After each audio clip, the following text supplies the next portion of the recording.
Saudara dan saudariku yang baik, dimanapun saudara dan saudariku berada. Pada pagi yang indah ini, saya ingin berbagi kepada saudara dan saudariku yang baik, yaitu tentang kasih karunia Allah. Dalam kehidupan kita di dunia yang majemuk ini, seringkali kita sebagai manusia jatuh dalam dosa, yaitu karena kelalaian pribadi kita, karena hawa nafsu kita yang tidak bisa kita kontrol.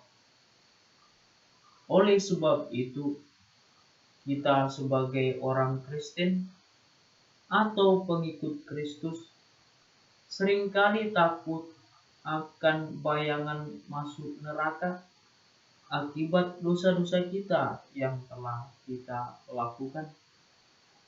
Kita seringkali memiliki asumsi paradigma bahwa ketika kita melakukan dosa, Allah akan menghukum kita.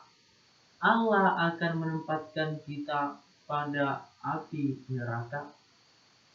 Dalam imajinasi kita, seakan Allah itu adalah orang yang jahat, Allah yang jahat. Saudara dan saudariku yang baik, pada pagi yang indah ini saya ingin berbagi kepada saudara dan saudariku yang baik, dimanapun saudara dan saudari berada. Allah yang transenden itu begitu maha rahim. Dia menerima kita apa adanya. Dia menerima kelemahan kita. Dia menerima dosa-dosa kita. Asal ketika kita mau bertobat, mau merendahkan hati kepadanya, dengan kerendahan hati, dengan penyesalan yang begitu mengagumkan, Allah akan menerima kita apa adanya. Dia tidak akan memperhitungkan betapapun besar dosa kita, karena Dia adalah Maha Rahim.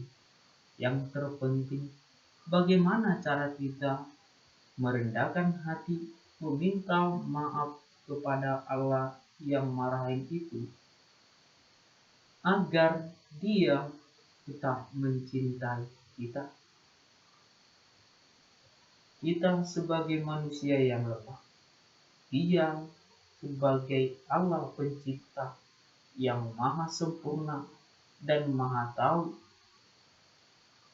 Dia akan menerima kita sebagai anaknya, karena Dialah yang menciptakan kita, karena Dialah Bapa kita yang marahi.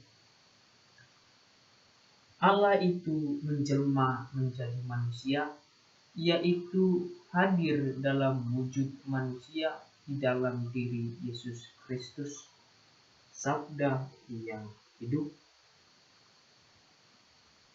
Ketika seorang pelacur kedapatan berzina dibawa ke hadapan Yesus, tetapi Yesus tidak menghukum pelacur tersebut. Yesus tidak melihat apa kesalahan yang telah dibuat pelacur tersebut, yaitu dia kedapatan berzina. Yesus semata-mata bukan menghukum dia. Kehadiran Yesus adalah sang sumber cinta itu, menerima pelacur itu dengan cinta, kasih, dengan kerahiman Allah. Begitulah Allah mencintai kita. Sebesar apapun dosa yang telah kita perbuat, Allah itu tetap menerima kita.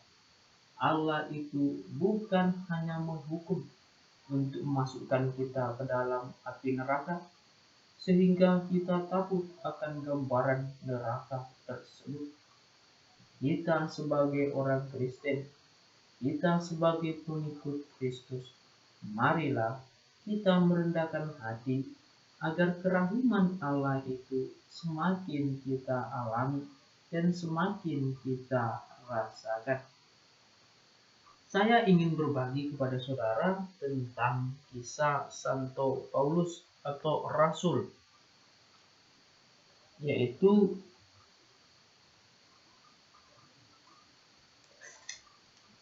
surat Paulus kepada jemaat di Roma, bab 5 ayat 20. Tetapi hukum Taurat ditambahkan supaya pelanggaran menjadi semakin banyak, dan di mana dosa bertambah banyak, di sana kasih karunia menjadi berlimpah-limpah. Saudara dan saudariku yang baik, mungkin barangkali kita telah tahu bagaimana kisah Rasul Paulus yang dulu itu bernama Saulus sebelum dia bertobat. Saulus merupakan orang Yahudi tulen dan terpelajar. Dia mendapatkan hak dan kekuasaan untuk menganiaya orang Kristen pada waktu dahulu karena dia adalah seorang Yahudi yang tulen. Haknya itu dia gunakan untuk mengejar, membunuh para pengikut Kristus pada zaman para rasul. Tetapi ketika Yesus menampakkan diri kepadanya dan dia pun mengalami buta, tak dapat melihat, disitulah Allah menyentuh hatinya yang keras menjadi hati yang lembut, hati yang penuh kasih. Dulu dia menganiaya orang Kristen, sekarang dia menjadi penyebar cinta kasih Allah, menjadi semangat untuk mewartakan Kristus yang bangkit itu, Kristus yang Allah sebagai Allah itu, Kristus yang menjelma menjadi manusia itu.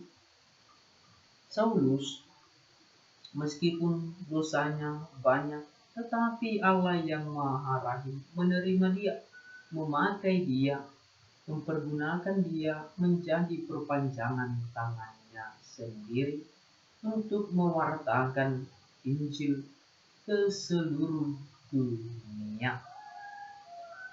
Saudara dan saudariku yang baik, siapapun kita, bagaimanapun keadaan kita, seberat apapun dosa kita, Allah itu tetap menerima kita. Dengan rendah hati kita meminta maaf kepada Allah itu.